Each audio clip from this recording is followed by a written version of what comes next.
The keyboard clicks created a rhythm I'd memorized over 6 months.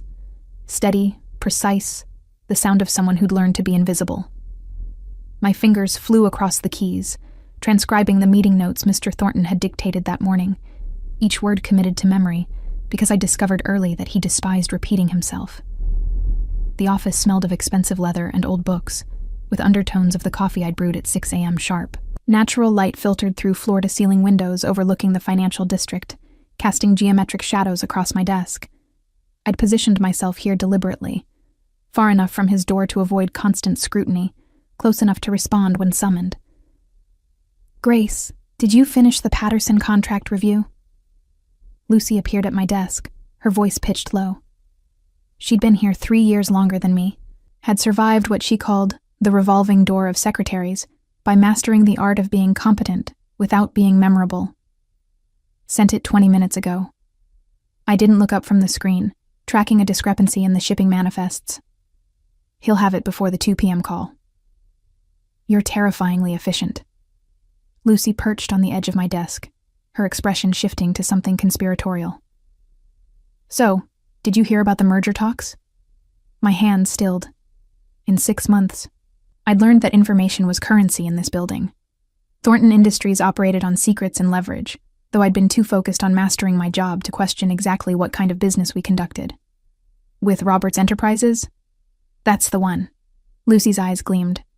"Dylan Roberts himself is supposed to visit next week. I saw his photo in the business journal. Grace, the man is absolutely gorgeous. Those eyes, that smile. Roberts is a snake." The voice came from behind us, cold and controlled, each word precisely articulated. We both froze. I felt the temperature in the room drop 10 degrees as James Thornton emerged from his office, moving with that predatory grace I'd noticed from day one, but had trained myself not to analyze. Tall, broad-shouldered, dressed in a charcoal suit tailored so perfectly it might have been painted on. Dark hair swept back from a face that could have been carved from stone, all sharp angles and controlled intensity. His gray eyes, usually storm cloud neutral when they bothered to acknowledge my existence, were fixed on Lucy with an expression I'd never seen before. Something dark and volatile simmered beneath his trademark control. "Mr. Thornton." Lucy scrambled to her feet, face flushing. "I was just... Return to your desk." He didn't raise his voice, didn't need to. The words carried weight that made Lucy flee without another word. I should have been smart enough to stay silent, should have returned my attention to the manifests, maintained the professional invisibility that had kept me employed when 12 secretaries before me had lasted an average of 6 weeks. Instead, I heard my own voice, crisp and unfiltered. She was making conversation, not committing corporate espionage. His attention shifted to me like a spotlight. For 6 months, James Thornton had looked through me more than at me. I was the efficient machine that kept his schedule, answered his calls, anticipated his needs with eerie accuracy. Useful, but not particularly interesting. Now he looked at me. Really looked. And something in that gaze made my pulse jump in a way that had nothing to do with fear. "You find Roberts attractive?" Each word was measured, dangerous. I should have deflected, should have stammered something professional and retreated. But something about his tone, the barely leashed fury beneath the control, triggered a response I didn't recognize in myself. "I find him irrelevant to my job performance." I met his gaze steadily, fingers still poised over the keyboard. Though I'd hardly call basic courtesy toward a potential business partner being a snake. That seems like poor negotiation strategy. Silence, the kind that made the air feel dense. Then, impossibly, the corner of his mouth twitched. Not quite a smile. More like recognition of something unexpected. "My office. Now." He turned and walked back through the double doors, leaving them open. A command, not an invitation. I saved my work with hands that had developed a slight tremor, then followed him into the space I'd entered exactly 4 times in 6 months. His office was larger than my entire apartment, decorated in dark woods and deep burgundy accents. A wall of windows behind his desk, bookshelves filled with legal texts, and what I suspected were ledgers for businesses that didn't advertise their services. He stood behind his desk, silhouetted against the city skyline. "Close the door." I obeyed, mainly because my survival instincts finally kicked in.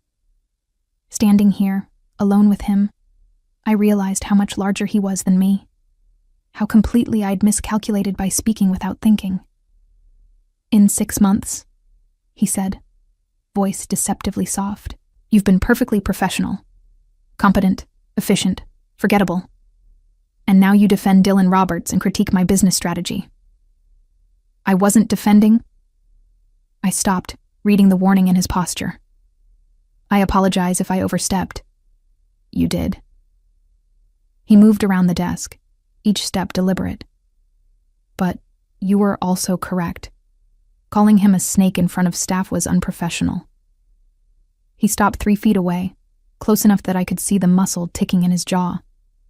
"Tell me, Grace, do you make a habit of correcting your employer?"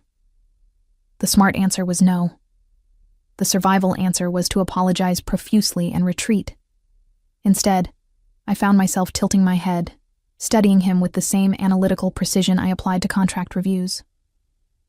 Only when he's wrong, which, statistically speaking, is rare enough that I felt the exception was warranted.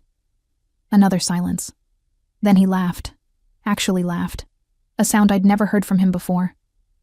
Low, genuine, carrying an edge of dark amusement. "You have a tongue sharper than I expected." His eyes narrowed slightly. 6 months of perfect deference, and suddenly you're comfortable challenging me. Why? Because you were being irrational, I thought. Because watching you react with barely controlled fury to Lucy's innocent comment about another man's appearance triggered something in me that recognized the absurdity. "I don't know," I admitted honestly. "It seems to happen without permission." "Interesting." He circled me slowly, assessing. "You're promoted. Effective immediately, you're my personal assistant. Your salary triples, your duties expand, and you'll accompany me to all meetings, including next week's negotiation with Roberts." My mind raced, trying to process the sudden shift. Personal assistant positions in this company had a reputation. The last 3 had quit within weeks, citing impossible demands and unreasonable expectations. "And if I prefer my current position?" "You don't get to prefer." He stopped in front of me again, close enough that I could smell his cologne, sandalwood and something darker, more expensive. "You demonstrated value beyond transcription skills. I'm utilizing it. By keeping me close enough to monitor what I say about your business rivals." The words escaped before I could stop them, my new inability to filter apparently permanent. His smile was sharp, predatory. "Among other reasons. Such as?" "You'll discover them." He returned to his desk, dismissing me with the gesture. "Clear your current projects. Anthony will brief you on security protocols this afternoon. And Grace." He looked up, those gray eyes intense. "When we meet with Roberts next week, I expect you to maintain that sharp tongue. Just direct it at him instead of me." I left his office with my heart racing and my carefully constructed professional persona in ruins. 6 months of being invisible, and one unfiltered comment about his rival had changed everything. Lucy was waiting by my desk, eyes wide. What happened? "I got promoted." I sank into my chair, trying to make sense of it. "To personal assistant." "Grace, no one survives that position. The last 3. "I know." I pulled up my calendar, already seeing the cascade of changes Anthony was implementing remotely. My schedule now mirrored James's completely. Every meeting, every appointment, every moment of his day now included me. "Why would he promote you after you defended Roberts?" That was the question, wasn't it? Because I hadn't defended Roberts at all. I'd challenged James's reaction to a woman calling another man attractive. And instead of firing me for insubordination, he'd pulled me closer. Through the glass walls of his office, I could see him on a call, his posture tense. When he glanced toward my desk, our eyes met for a fraction of a second before I looked away. "I don't know," I told Lucy, but that was a lie. I knew exactly why. I'd seen it in his eyes when he'd asked if I found Roberts attractive. I'd heard it in the controlled fury when he'd called the man a snake. James Thornton, The man who controlled half the city's underground business with calculated precision had reacted with pure, irrational jealousy. And my traitorous mouth had poked that particular beast without fear. The question wasn't why he'd promoted me. It was what he intended to do now that I was within arm's reach, unable to escape whatever game he'd decided to play. My computer pinged with a new message from Anthony. Security briefing in conference room B, 3 p.m. Don't be late. I looked at the clock.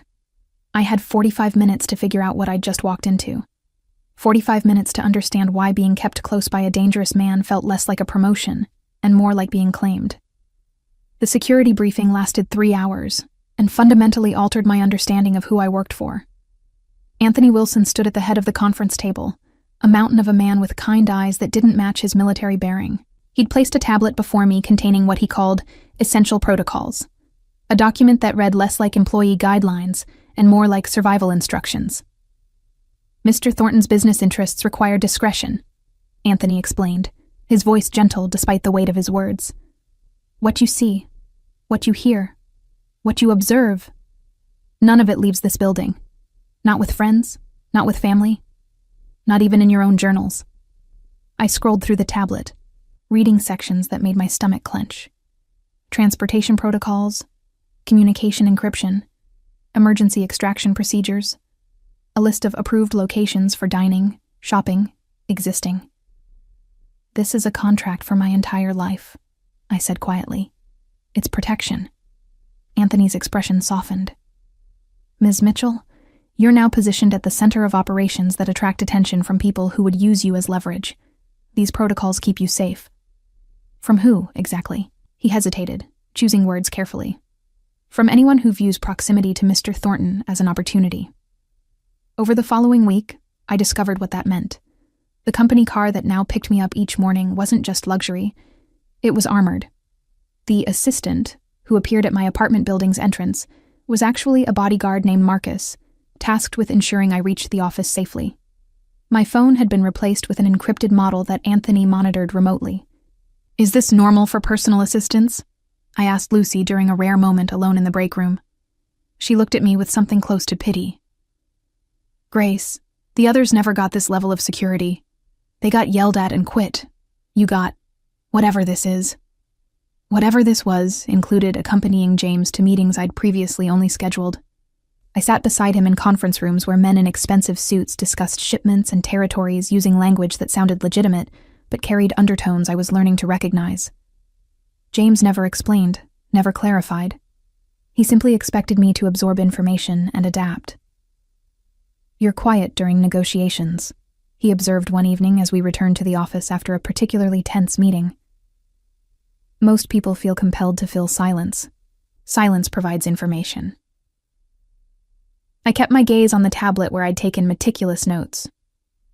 When Mr. Chen paused before agreeing to your terms, his hesitation indicated pressure from someone else. When he mentioned consulting with partners, his eyes shifted left, likely lying about having full authority. James stopped walking. We were alone in the private elevator that served only the executive floor, suspended between the parking garage and the office. You observed all that? Reading people is useful when you grow up without resources. The admission slipped out before I could stop it. You learn to assess who's trustworthy and who's dangerous. It's survival. Something flickered in his expression. Interest, maybe respect. And what do you assess about me? I met his gaze, feeling that same reckless honesty that had destroyed my professional filter. That you're dangerous in ways I'm only beginning to understand. But you're also consistent. You haven't lied to me yet, even when omission would have been easier. Would you prefer I lie?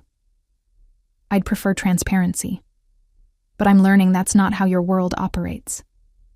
Our world, he corrected softly.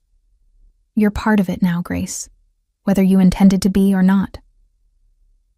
The elevator doors opened to the executive floor. It was past 8 p.m., the office empty except for Anthony stationed near the entrance. James gestured for me to follow him into his office. There's something you need to understand. He moved to the windows, hands in his pockets, silhouetted against the city lights. Dylan Roberts isn't just a business rival. He's been systematically targeting my operations for 2 years, stealing contracts, poaching suppliers, spreading rumors designed to undermine trust. The merger talks are his attempt to absorb what he couldn't destroy. Why tell me this? Because next week when we meet, he'll try to charm you. He'll use that practiced smile and calculated warmth to make you feel valued, safe, special. James turned to face me, his expression hard. It's a performance designed to create leverage, and I need to know you won't fall for it. The possessiveness in his tone should have alarmed me. Instead, it triggered that sharp edge I couldn't seem to control around him. You promoted me to personal assistant to keep me away from Dylan Roberts? I crossed my arms. That's absurdly territorial. Yes. No apology, no justification, just flat honesty. I'm not a possession you can lock away from competitors. No. He moved closer, each step measured. You're an asset I'm protecting. There's a difference. Is there?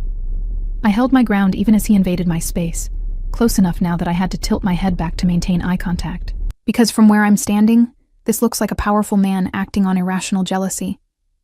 There's nothing irrational about it. His voice dropped lower, intimate and dangerous. You walk into my world, demonstrate intelligence I didn't expect, and then casually mention that my enemy is hot and handsome within earshot. What did you think would happen? I thought you'd act like a professional businessman instead of... I stopped, searching for words that wouldn't get me fired. Instead of what, Grace? Challenge gleamed in his eyes. Say it. Instead of a jealous lover who has no claim to be jealous. The words hung between us, reckless and true. For 3 seconds he said nothing. Just looked at me with an intensity that made my breath catch. Then he stepped back, deliberately creating space. You're right. I have no claim. Yet. He returned to his desk, the moment broken, but Roberts will try to create vulnerability where none should exist. I'm ensuring he fails. By controlling every aspect of my life? By keeping you safe from people who would use you to hurt me. He met my gaze steadily. If that bothers you, there's the door. I won't force you to stay. It was the first time he'd offered me a choice, and we both knew it was a test. I thought about the security protocols, the armed car, the constant monitoring. I thought about Anthony's gentle warning that proximity to James attracted danger. I thought about the meetings I'd attended, the careful language, the business that operated in shadows. I should have walked away. Should have reclaimed the invisible, simple life I'd had 6 months ago. I'll stay, I heard myself say. On one condition. His eyebrow rose. You're negotiating? You told me to maintain my sharp tongue. Consider this practice. I moved to his desk, placing my hands flat on the polished surface. If I'm risking my safety by association with you, then you stop treating me like a possession you're protecting from theft. I'm a person making informed choices. Respect that, or I walk regardless of how dangerous it might be. For a long moment, he studied me. Then, impossibly, he smiled. A real smile that transformed his face from coldly handsome to genuinely attractive. Deal. He extended his hand across the desk. I shook it, feeling the warmth of his palm against mine, the controlled strength in his grip. When I tried to pull back, his fingers tightened just slightly, holding me in place. Grace? His voice was soft, almost gentle. For the record, I'm very glad you stayed. He released me, but the warmth of his touch lingered long after I left his office.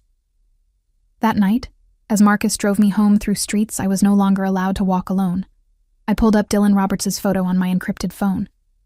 Lucy was right. He was objectively attractive, polished, charming, with the kind of practiced smile that probably disarmed most people. But when I thought about him, I felt nothing. When I thought about James's hand holding mine across his desk, I felt everything. I was in terrible trouble, and I'd walked into it with my eyes wide open. The memory came without warning while I was reviewing contracts at 2 a.m., unable to sleep. 6 months ago, before Thornton Industries, I'd been working double shifts at a legal temp agency, surviving on coffee and determination.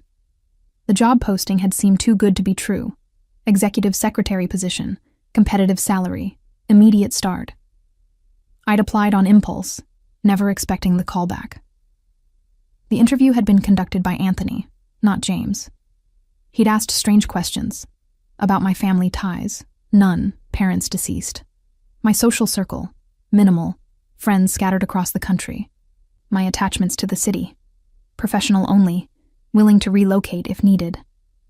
At the time, I'd thought it odd. Now I understood he'd been assessing how few people would notice if I disappeared. I'd met James exactly once before accepting the position. He'd walked through the outer office, barely glanced at me, and told Anthony, "She'll do." No interview, no questions about my qualifications, just that dismissive assessment. For 6 months, I'd been furniture, useful, efficient, invisible, until I wasn't. My phone buzzed, a message from James at 2:17 a.m. "You're awake." Not a question. The security system on my building had been upgraded 3 days ago. Apparently, it reported my activities. I typed back, "Reviewing the merger contracts. Roberts' terms are too favorable to be genuine." 3 dots appeared, disappeared, appeared again. Then, "Come to the office. We'll discuss it." 20 minutes later, I sat across from James in his office, both of us dressed in casual clothes that felt strangely intimate. Him in dark jeans and a white shirt with the sleeves rolled up, showing forearms I'd trained myself not to notice. Me in leggings and an oversized sweater, feeling underdressed and oddly vulnerable. "Show me what you found." He gestured to the contracts spread across his desk. I walked him through it, the clauses that seemed reasonable on the surface, but contained subtle language that would give Roberts access to shipping routes, supplier networks, and financial records that extended far beyond the stated merger scope. "He's not trying to merge," I concluded. "He's trying to infiltrate. These clauses would let him access your entire operation within 6 months." James was quiet for a long moment, his expression unreadable. The last 3 personal assistants never read the contracts. They just filed them. The last 3 personal assistants weren't looking for ways you might be vulnerable. The honesty emerged before I could stop it. "I am." "Why?" He leaned back in his chair, studying me. "Why do you care if my business survives?" "Because somewhere in the last week, you've become more than my employer," I thought. "Because I've started looking forward to our late-night strategy sessions. Because when you smile at my sharp comments, something in my chest tightens in a way I don't recognize." "Professional pride," I lied. "If the company collapses, my resume looks bad." His smile was knowing. "Try again." I met his gaze, feeling that reckless honesty take control. "Because you gave me a choice when you didn't have to.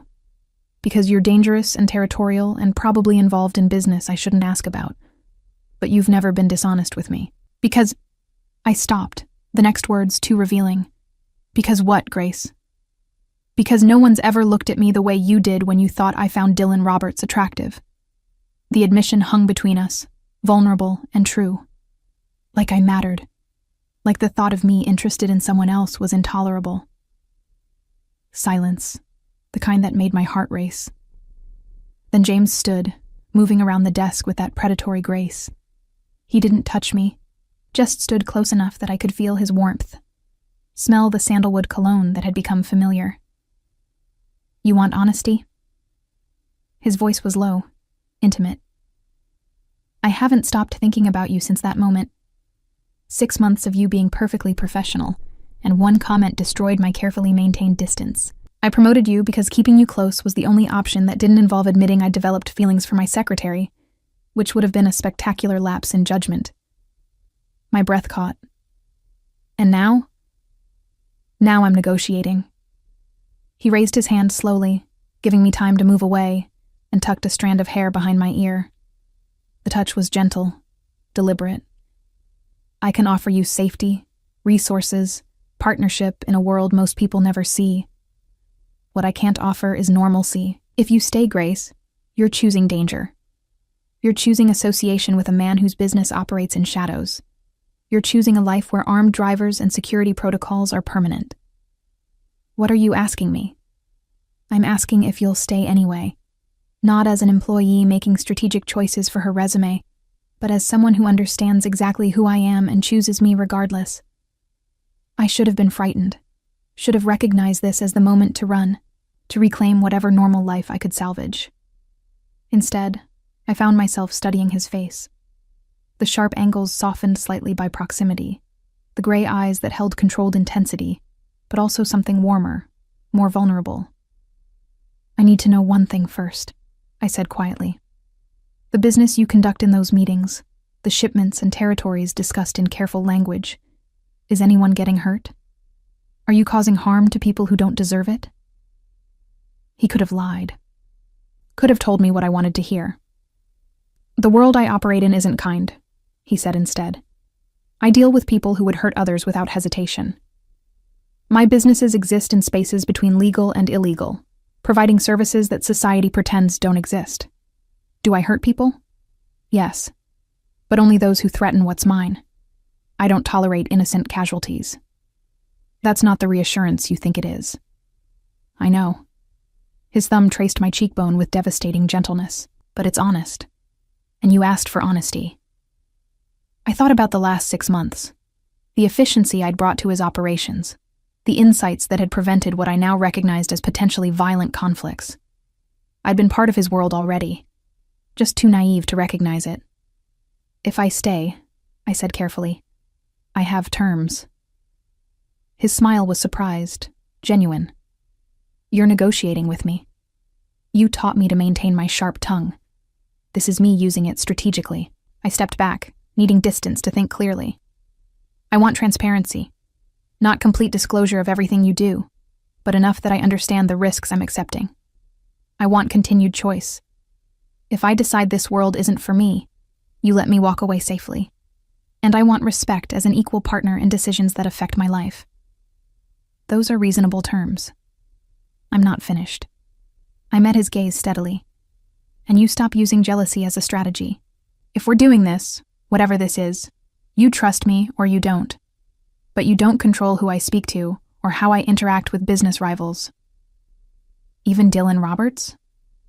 Especially Dylan Roberts. If he's as dangerous as you claim, then treating me like a possession he might steal only gives him leverage. Treating me like a partner who chooses you gives him nothing. For a long moment, James said nothing. Then he extended his hand, formal and serious. Deal. Equal partnership. Transparency within reason. And trust instead of control. I shook his hand, feeling the familiar warmth of his palm against mine. This time, when I tried to pull back, he held on, using the contact to draw me closer. Grace? His voice was soft, intimate. Thank you for choosing to stay. I haven't chosen yet, I corrected. I'm negotiating terms. There's a difference. His laugh was genuine, warm. God, you're going to be impossible to work with. You promoted me specifically because I'm impossible. I allowed myself a small smile. You don't get to complain about it now. He released my hand slowly, deliberately. The meeting with Roberts is tomorrow. Are you ready? Are you? I countered. He's going to try to charm me. You're going to have to trust that I can handle it without you going territorial. I'll trust you. His expression turned serious.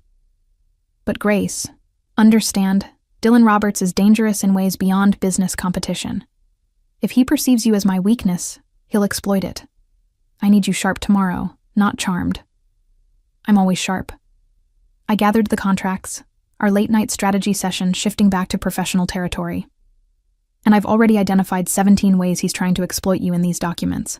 I'm not easily charmed by men with predatory business practices. Good. But his eyes held something darker, more possessive. Because tomorrow, I'm introducing you as my partner, not my assistant, not my employee. That's a statement Roberts will understand completely. My heart raced, but I kept my voice steady. Is that strategic positioning or something more? Both. He didn't look away, didn't soften the intensity. I told you I'm not good at normalcy, Grace. When I claim something, I mean it absolutely. I should have been frightened by the possessiveness in his tone. Instead, I felt something close to exhilaration. Then tomorrow, I said quietly, We show Dylan Roberts exactly what he's up against. James's smile was sharp, dangerous, and entirely focused on me. Welcome to the game, partner. I left his office at 4 a.m., knowing I'd crossed a line I couldn't uncross. I'd chosen partnership with a dangerous man, negotiated terms that acknowledged the darkness of his world, and felt my pulse jump at the thought of being claimed by him. Tomorrow, I'd face Dylan Roberts and prove I could handle the danger I'd chosen. Tonight, I'd lie awake, wondering when exactly I'd fallen for the man everyone else feared. Dylan Roberts was exactly as polished as his photographs suggested. Tall, blonde, with the kind of practiced charm that probably disarmed most people within minutes. He arrived at our office with an entourage of 2 assistants and a lawyer, all smiles and carefully rehearsed warmth. James, good to see you. His handshake was firm, his suit impeccable. Then his attention shifted to me, blue eyes assessing with calculated interest. And this must be the brilliant assistant I've heard so much about. Grace Mitchell. I shook his hand briefly, professionally. Mr. Thornton's partner. The word landed exactly as James had intended. Roberts's smile tightened almost imperceptibly, there and gone so quickly anyone else might have missed it. But I'd spent a week learning to read micro-expressions in high-stakes negotiations, and I caught the flash of irritation before he smoothed it away. Partner, Roberts repeated, glancing at James with raised eyebrows. That's quite a promotion from secretary. You work fast. Grace earned the position. James's voice was controlled, but I felt his hand settle briefly at the small of my back. Possessive. Claiming. Shall we discuss the merger terms? I believe my partner identified several areas requiring clarification. The meeting lasted 3 hours. Roberts was smooth, deflecting my pointed questions about the contract clauses with practiced ease. But I'd spent the night memorizing every word, every implication, and I didn't let him evade. Clause 17 gives you access to shipping manifests for quality assurance purposes, I said, sliding the relevant page across the conference table. But the language is broad enough to include proprietary route information and supplier networks. That's not quality assurance. That's competitive intelligence gathering. Roberts's smile never wavered. You're very thorough, Ms. Mitchell. Perhaps too thorough for what should be a straightforward business arrangement. Thoroughness is how I provide value. I met his gaze steadily. Mr. Thornton doesn't tolerate vulnerabilities in his operations. I identify them before they become problems. How fortunate for him. Roberts leaned back in his chair, studying me with open interest. Tell me, Grace, how did someone with your analytical skills end up working for Thornton Industries? Your background suggests legal training, yet here you are, reviewing shipping contracts. It was a trap. An attempt to suggest I was overqualified, underutilized, possibly open to better offers.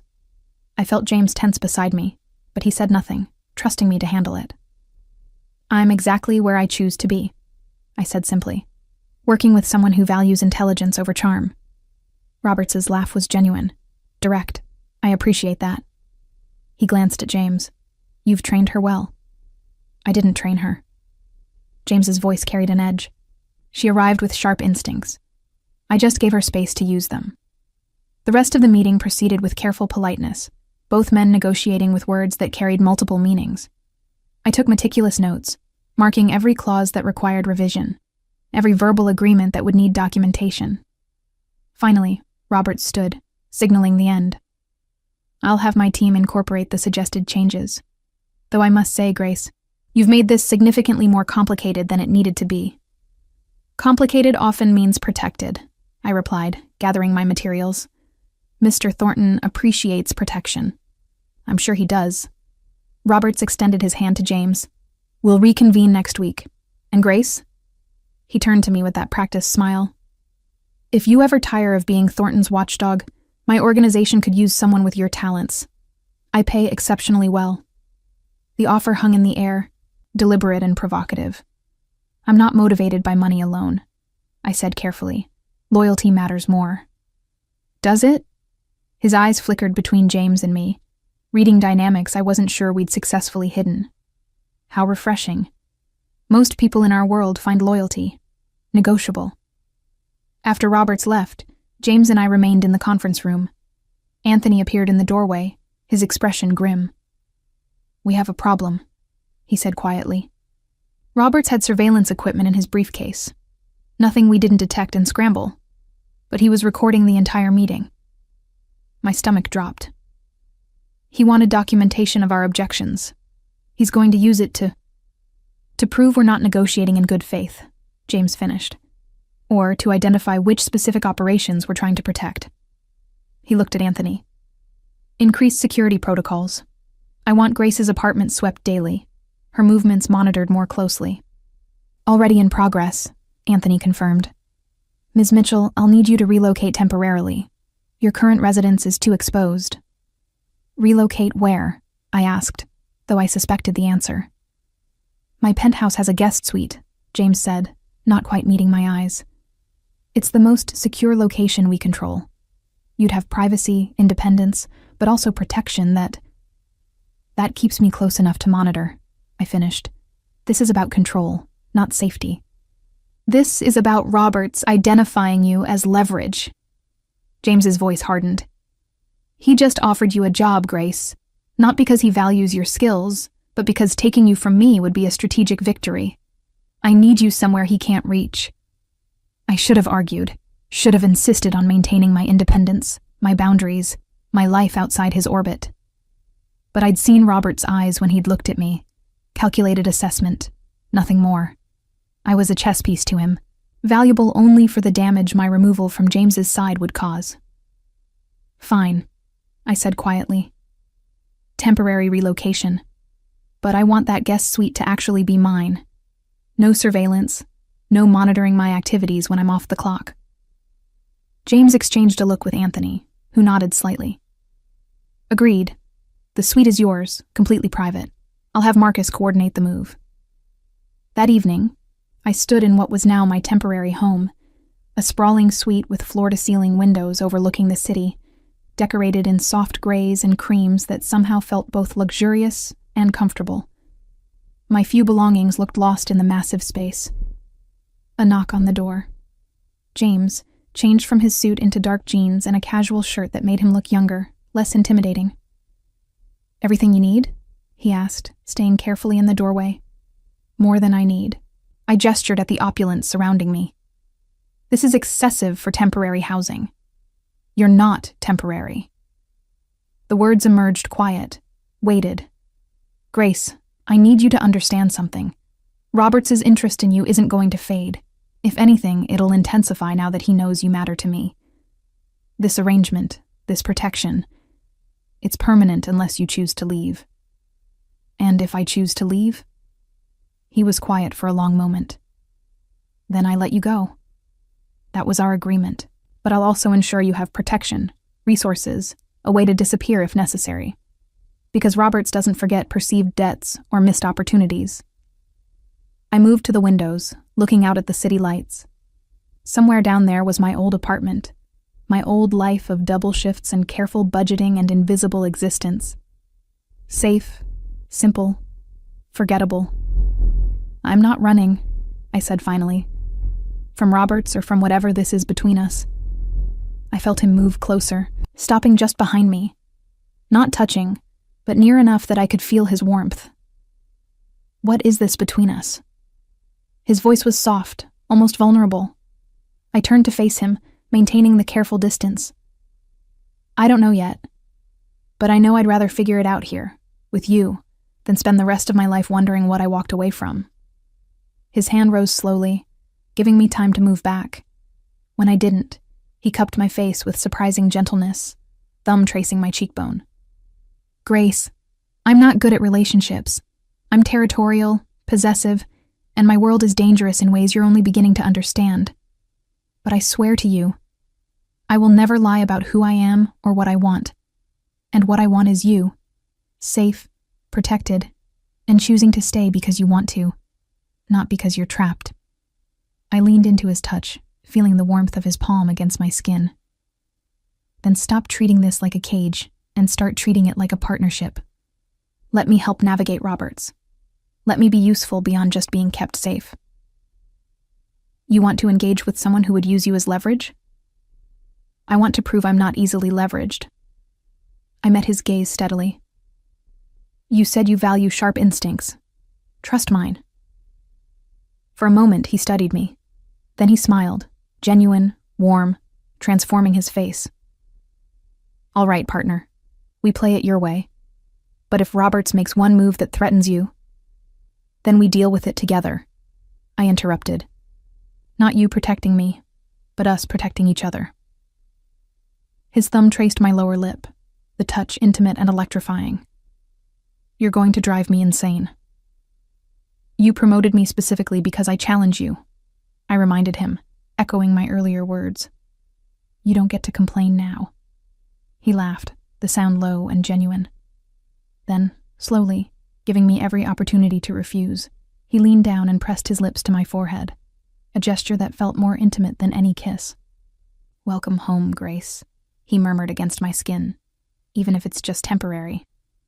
He left me standing at the windows, my heart racing and my carefully maintained boundaries thoroughly destroyed. I'd moved into my employer's penthouse, accepted protection that looked like possession, and admitted I wanted whatever dangerous thing was growing between us. Tomorrow, I'd start figuring out how to use my position to neutralize the threat Dylan Roberts represented.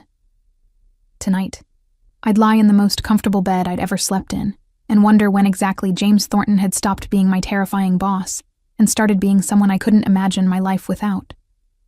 The city lights sparkled below, beautiful and dangerous, exactly like the man I'd chosen to trust. Living in James's penthouse revealed dimensions of him I'd never seen in the office. He played piano at midnight when he couldn't sleep. Complex classical pieces that filled the space with unexpected beauty. He cooked breakfast most mornings, moving through the kitchen with the same precision he applied to business negotiations. He had a collection of first edition books in his study that he handled with reverence usually reserved for sacred things. Surprised? He asked one morning, catching me examining a particularly rare volume of poetry. Continuously, I admitted. The man who terrifies business rivals collects romantic poetry. The world assumes dangerous men can't appreciate beauty. He took the book gently, opening it to a marked page. But beauty is what makes the danger worthwhile. He was looking at me when he said it, not the book. 2 months into our arrangement, I'd learned the truth about Thornton Industries. James controlled shipping routes that moved goods most companies pretended didn't exist, pharmaceuticals that bypassed traditional channels, luxury items that avoided import taxes, information that people paid extraordinary amounts to obtain or suppress. Not entirely illegal, but operating in spaces where law became negotiable. You're not shocked, he observed one evening, after walking me through a particularly complex operation. I've been reading between the lines since my first week. I set down the contract I'd been reviewing. I'm not naive, James. I knew your business operated in shadows. I just didn't know the specific shapes those shadows took. And now that you do, I considered the question honestly.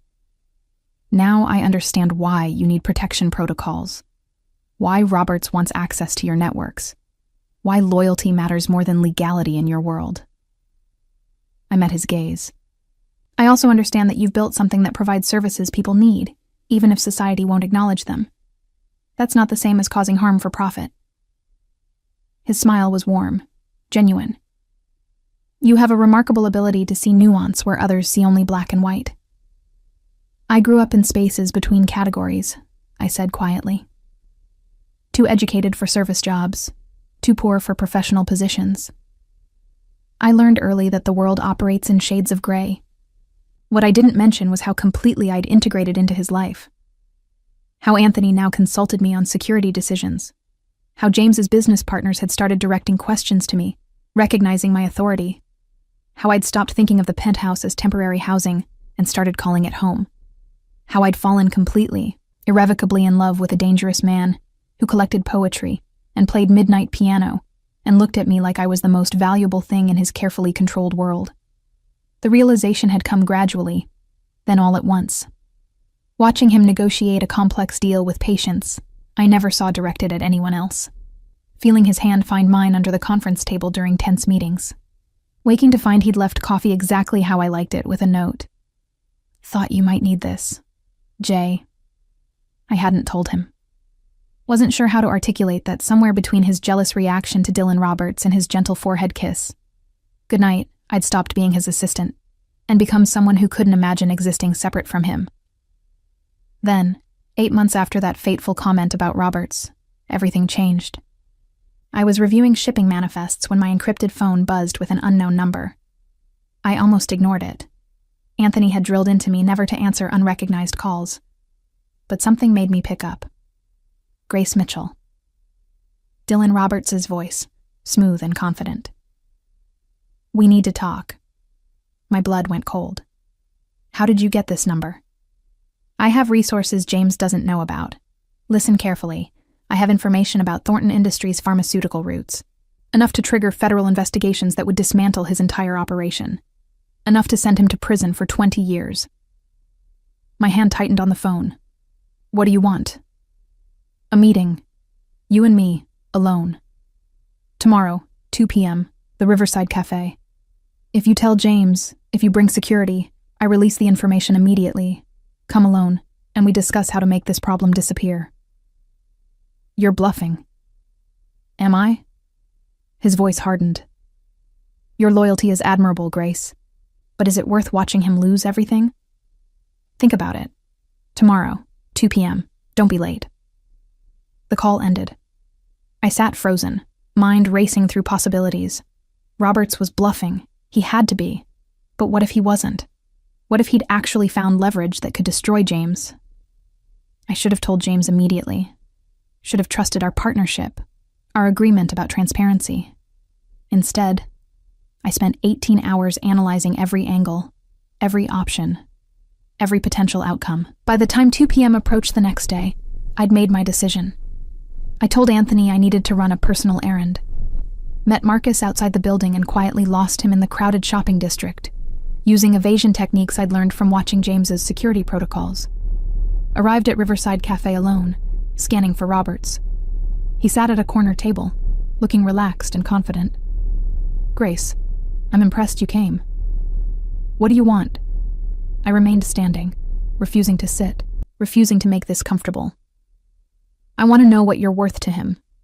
Roberts gestured to the chair. "Sit. Let's negotiate." "I don't negotiate with people who threaten the people I care about." "Care about?"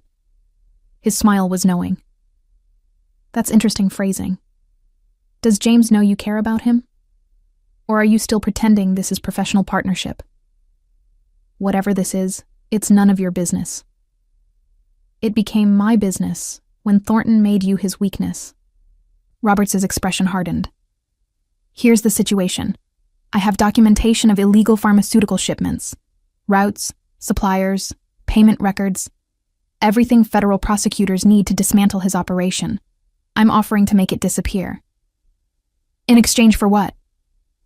You, working for me instead. Your analytical skills, your insights into Thornton's operations, your charming habit of identifying vulnerabilities." He leaned back, confident. "Come work for me, Grace. Double your current salary, better position, and James gets to keep his empire. Everyone wins." I stared at him, processing the audacity. "You think I'd betray him for money and a job title? I think you're smart enough to recognize a good deal. And if you refuse, James loses everything anyway. At least this way, he survives." My phone buzzed. A text from James. "Where are you?" I looked at Roberts, at his practiced smile and calculated confidence, and realized something crucial. He'd made a fundamental miscalculation. "No," I said simply. "No." His smile tightened. "Grace, you're not understanding. I understand perfectly. You're trying to leverage me because you think I'm James's weakness. But you're wrong." I pulled out my phone, typing a message to James with deliberate calm. "I'm not his weakness. I'm his partner. And partners don't betray each other for threats from men who are too weak to compete legitimately." I hit send, watching Roberts' expression shift from confidence to fury. "You just made a serious mistake," he said quietly. "Did I?" "Because in about 3 minutes, James will arrive here with Anthony and probably 6 other security personnel. And whatever documentation you think you have, you're about to lose the element of surprise." I met his gaze steadily. "You gambled that I'd value his safety over our partnership. You lost. He'll lose everything. Then we'll lose it together. That's what partnership means. 3 minutes later, exactly as I'd predicted, James appeared in the cafe entrance with Anthony and 4 others. His expression when he saw me sitting across from Roberts was complex: fury, fear, relief, all battling for dominance. He crossed the space in 6 strides, his hand immediately finding my shoulder. "Are you hurt?" "I'm fine." I stood, moving to his side naturally. "Roberts claims he has information about pharmaceutical routes. I came to assess if he's bluffing." "And?" James's voice was deadly quiet, his attention fixed on Roberts. "He's desperate," I said calmly. "Desperate men make threats they can't back up." Roberts stood slowly. "You're making assumptions you can't afford, Thornton. I have evidence." "No, you don't." James's smile was sharp, dangerous. "Because if you did, you wouldn't need Grace to defect. You'd have already used it. This was a test to see if she could be turned." She answered definitively. I felt his hand tighten on my shoulder, possessive and proud in equal measure. "This isn't over," Roberts said quietly. "Yes, it is." James's voice carried absolute certainty. "You threatened what's mine. There are consequences for that. I suggest you leave the city, Dylan. Quickly." Roberts looked between us, calculation finally giving way to recognition of defeat. He left without another word. In the car driving back to the penthouse, James said nothing. Just held my hand with white-knuckled intensity, his jaw tight. Finally, in the privacy of our home, he turned to me. "You could have been killed. Roberts could have had people there. Could have used you as actual leverage. Could have..." His voice cracked. "Grace, why didn't you tell me?" "Because I needed to prove something." I faced him steadily.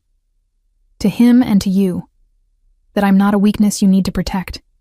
I'm a strength you can trust. Partners assess threats together, but sometimes one partner needs to handle things alone. Never again." He pulled me against him, his arms wrapped around me with desperate strength. "Never go into danger alone again. We're partners, Grace. That means we face everything together." I felt tears prick my eyes, my face pressed against his chest. "I scared you. Terrified me. Absolutely terrified me." His hand stroked my hair gently. "I love you, Grace. I've loved you since you called me territorial and irrational, maybe before. And the thought of losing you to Roberts or anyone else..." I pulled back enough to see his face, to see the vulnerability in his eyes that he'd never shown anyone else. "I love you too," I whispered. "That's why I went. Because I couldn't bear watching him destroy what you've built." He kissed me then. Not gentle, not tentative, but desperate, and claiming and perfect. When we broke apart, both breathing hard, he rested his forehead against mine.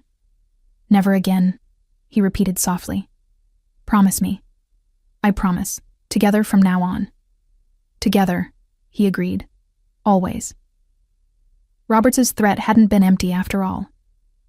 3 days after our confrontation at Riverside Cafe, federal agents appeared at Thornton Industries with warrants for financial records, shipping manifests, and communications archives.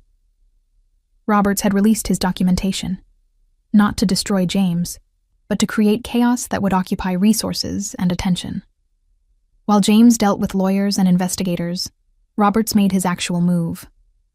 I was working late in the penthouse when Anthony burst through the door, his usually calm expression fractured with alarm. "Ms. Mitchell, we have a situation. Roberts has people outside the building. They're not moving yet, but we've identified at least 6 surveillance positions. He's planning something." My blood went cold. "Where's James?" "Downtown with the legal team. I've already sent Marcus to retrieve him, but it'll be 40 minutes minimum." Anthony moved to the windows, closing the electronic blinds with swift efficiency. "We're securing the building, but I need you in the safe room now." "The safe room? It's protocol for this level of threat. Please, Ms. Mitchell." The safe room turned out to be a reinforced suite, hidden behind James's study. Communications equipment, supplies for a week, and walls thick enough to withstand almost anything. Anthony sealed me inside with instructions to stay silent and wait. I lasted 15 minutes before the monitoring system showed what was happening outside. Roberts's people had breached the building's lower floors. Not attacking, just positioning. Creating a perimeter that would make escape impossible. My phone buzzed. An encrypted message from Roberts himself. Tell James I'll withdraw my people and my federal evidence in exchange for one thing. You. Walk out of that building alone. Come work for me as we discussed. And this ends. You have 30 minutes to decide. He'd played the long game perfectly. The federal investigation kept James occupied and distracted, while Roberts positioned for his real objective. Me. I could wait for James to arrive. Trust that his security and resources would eventually resolve this. Stay safe in my reinforced box while the men in my life battled over who controlled my future. Or I could make a choice. I pulled up the building's security system, studying Roberts's positions. 6 men, strategically placed but not overwhelming. Anthony had 20 personnel in the building, ex-military trained. If I walked out, Roberts's people would withdraw peacefully. No violence, no federal escalation, just a quiet trade.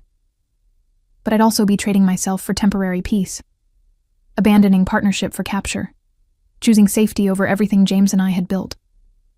I opened the safe room door. Anthony appeared immediately.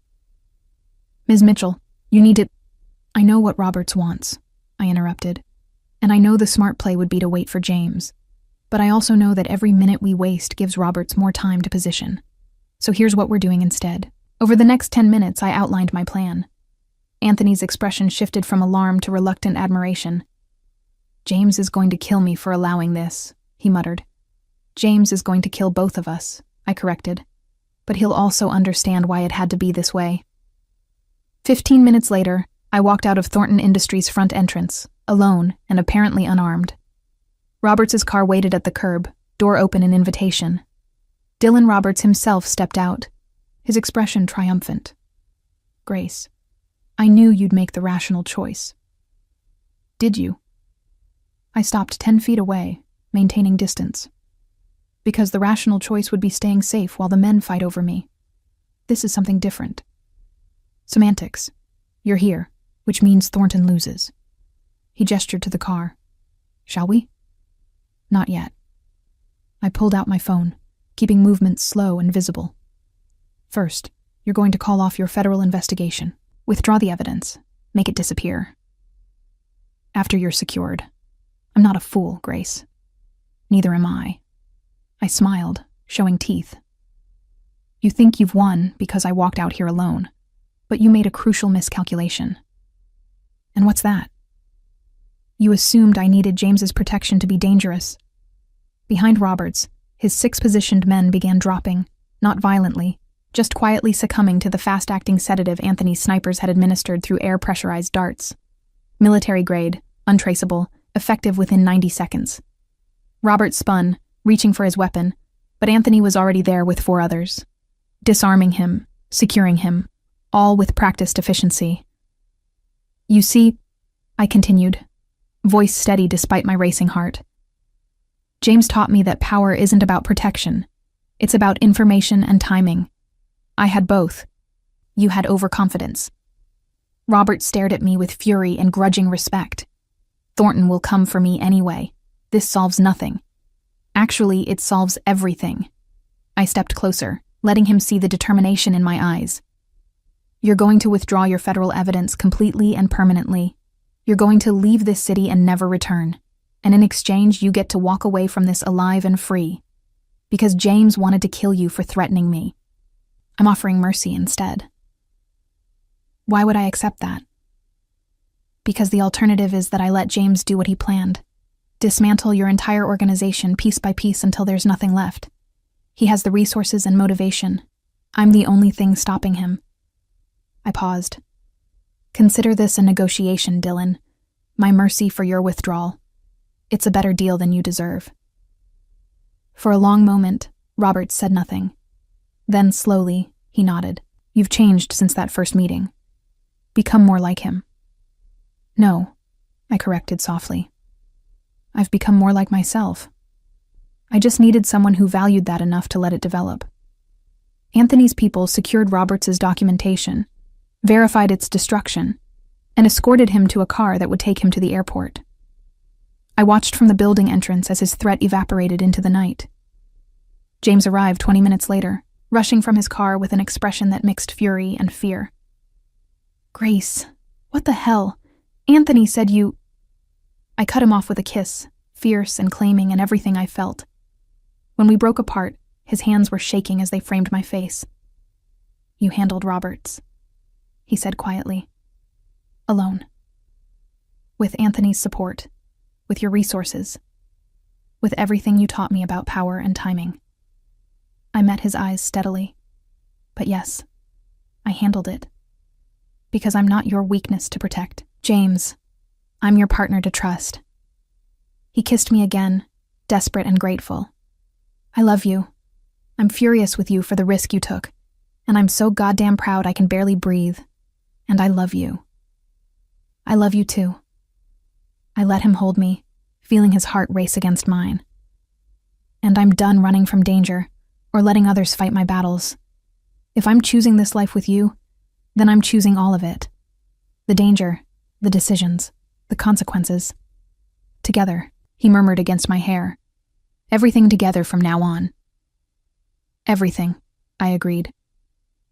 2 years later, I stood in the same penthouse wearing a simple white dress, James beside me in a perfectly tailored suit. Anthony served as witness along with Lucy, who'd become one of my closest friends despite her initial prediction that I wouldn't survive as personal assistant. "I can't believe you're actually marrying your boss," Lucy whispered before the brief ceremony. "This is like something from a romance novel." "Except messier," I replied, "and more dangerous, and infinitely more complicated." "But worth it?" I looked at James, who was talking quietly with Anthony about some business matter he'd handle after our honeymoon. His empire had shifted over 2 years, more legitimate operations, fewer shadow dealings, a gradual transformation toward businesses that could withstand scrutiny. Not because the world demanded it, but because I'd asked. Because partnership meant compromise. He felt my gaze and looked up, his expression softening in that way it only did for me. In public, he was still the terrifying James Thornton, who controlled half the city's underground networks. In private, he was the man who played midnight piano and collected poetry, and looked at me like I was the most precious thing in his carefully controlled world. "Definitely worth it," I said. The ceremony was simple, our vows honest. I promised to challenge him, to stand beside him through whatever dangers our life together brought, to never stop being the sharp-tongued woman who'd accidentally provoked his jealousy with an innocent comment about his rival. He promised to trust my strength, to respect my choices, to build a life where partnership mattered more than protection. "You may kiss your bride," the officiant announced. James pulled me close, his kiss claiming and tender in equal measure. When we broke apart, he whispered against my lips, "Still can't believe you find Dylan Roberts attractive." I laughed, the sound genuine and joyful. "I never said that. Lucy did. I just didn't contradict her fast enough. You let me think. For 8 months. I let you reveal exactly who you were beneath the control." I traced his jaw gently. "A man territorial enough to promote me, possessive enough to keep me close, and eventually trusting enough to let me handle threats myself. I saw all of you, James, and I chose all of you." His smile was soft, vulnerable. "Best choice you ever made." "Second best," I corrected. "The best choice was telling you off for being irrational that first day. Everything else just followed naturally." Anthony cleared his throat. "The car is ready for the airport whenever you are. We'd planned a simple honeymoon, 2 weeks in Italy, far from business and danger and the complicated world we navigated daily. Just us, learning to be married after years of learning to be partners." "Ready, Mrs. Thornton?" James offered his arm with mock formality. "Ready, Mr. Thornton." I took his arm, feeling the rightness of the moment settle into my bones. As we left the penthouse that had become our home, I thought about the journey from that first overheard comment to this moment, how an innocent observation about a business rival's appearance had triggered jealousy that became possession, that became partnership, that became love. How I'd gone from invisible secretary to protected assistant, to trusted partner, to beloved wife. each transformation bringing me closer to the woman I'd always been beneath the surface. How James had gone from terrifying boss to possessive protector, to equal partner, to devoted husband, his carefully maintained control cracking to reveal the man who collected beauty and played midnight music and loved me with an intensity that still took my breath away. "What are you thinking?" he asked as we settled into the car. "That I'm glad I commented on Dylan Roberts being handsome," I said honestly, even though I never actually thought that. Because without that comment, you might never have noticed me. His laugh was warm, genuine. "Grace, I noticed you the day you walked into my building for your interview. I just didn't let myself acknowledge it until you gave me an excuse.